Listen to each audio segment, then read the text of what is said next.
How to join a private group on Telegram. Hey there, welcome back to the channel. Today we are going to show you exactly how you can join a private group in Telegram. So if you have received an invite or if you are unsure how to join, this video will walk you through the process.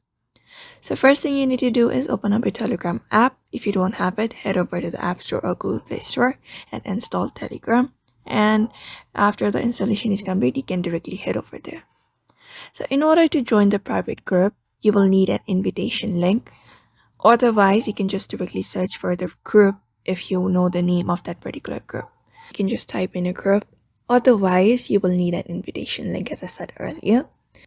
And once you already have an invitation link, which is typically sent by the group admin or a friend who is already a member of the group.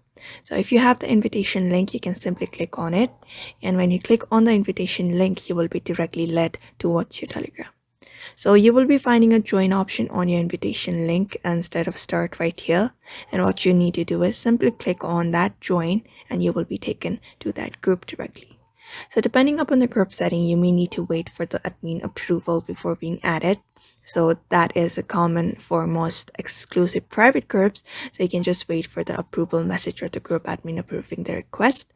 And once you have been approved, you will be officially a member and you can now participate in chats, views, shared media, and more. And that is it. That's how you can successfully join a private group on Telegram. So we hope this tutorial helped. And if you have got any questions or need more tips, leave a comment below. Don't forget to like, share, and subscribe for more Telegram tips and tutorials.